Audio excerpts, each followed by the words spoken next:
नमस्ते गुरुजी। नमस्ते। मैं डिजिटल गुरुकुल अपने जनपद में स्थापित करना चाहती हूँ। तो उस कार्य में कितनी धनराशि लगेगी?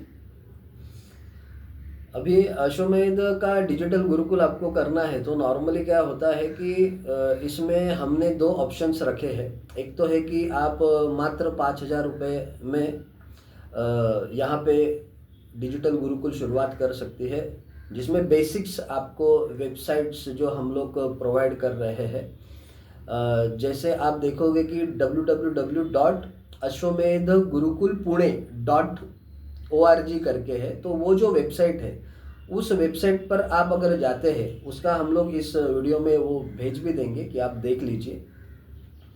तो वो वेबसाइट पे वह वेबसाइट पे आप अगर जाते हैं तो उस वेबसाइट में जितने भी पेजेस हमने बनाए हैं कि क्या क्या रिस्पॉन्सिबिलिटीज है, कि ये कैसे चलेगा, जनपद प्रमुख क्या होता है, जनपद अधिकारी क्या होता है, किसानों के लिए क्या है, एनर्जी सेक्टर के लिए क्या है, तो अश्वमेध गुरुकुल ये कौन सी चीज़ों सिखाएगा और कौन सी चीज़ों में वहाँ के जनपद के लोगों का फ़ायदा कराएगा, कौन से कोर्सेस हमने वहाँ पे किए हैं। तो उस प्रकार से हम उस प्रकार की एक आपको डिजिटल पूर्णतः वेबसाइट पूर्ण डिजिटल गुरुकुल देने वाले हैं। www जैसे अभी पुणा का है तो पुणा में यह ऑर्गेनाइजेशन रजिस्टर्ड हो गई है सेक्शन 8 के हिसाब से, ठीक है ना। तो अभी क्या है कि इसके माध्यम से आप का इसका जो बैंक का अकाउंट है वह आप वहाँ से भी कहाँ से भी आप भारत में रहेंगे तो वहाँ से आप इसको ऑपरेट कर सकते हैं। जी। समझ में आ गया ना। आप अगर अन्य कंट्रीज में भी है तो भी आप यह अकाउंट जो है इसको मैनेज कर सकते हैं, ऐसा है।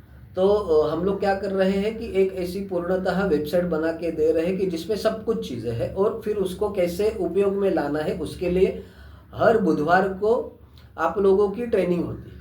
हर बुधवार को ट्रेनिंग होती है, ऐसा है। तो जी। हर बुधवार को आपको और भी अपग्रेडेड कैसे करना है, एक हफ्ते में आपने क्या किया उसका विवरण आपसे पूछा जाएगा।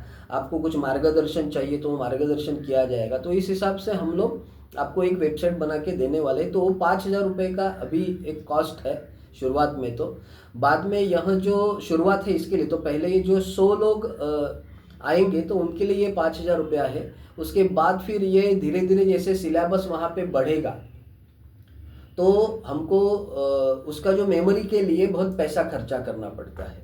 उसका जो जीबी कुछ होता है तो उसके लिए बहुत पैसा खर्चा करना पड़ता है, तो उसकी वजह से वह बाद में महंगा हो सकता है।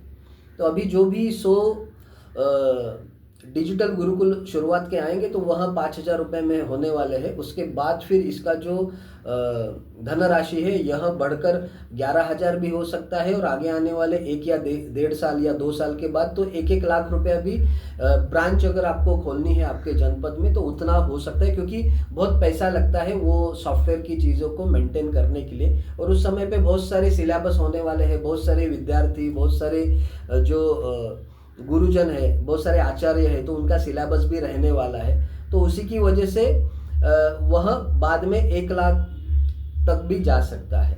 तो अभी तो फिलहाल हम 5,000 में शुरुआत कर रहे हैं कि जिसकी वजह से शुरुआत हो जाए, सब लोग कुछ ना कुछ तो चालू करे करके, ऐसा है। तो आगे आने वाले 3-1 साल के अंदर हम भारत के जो 770 जिले हैं एटलीस्ट वहाँ तक तो पहुँच जाए। फिर उस जिलों में से फिर तहसील और फिर 5 लाख गांव है वहाँ तक हम धीरे धीरे पहुँचने का प्रयास करने वाले हैं, ठीक है ना। जी गुरुजी। जी।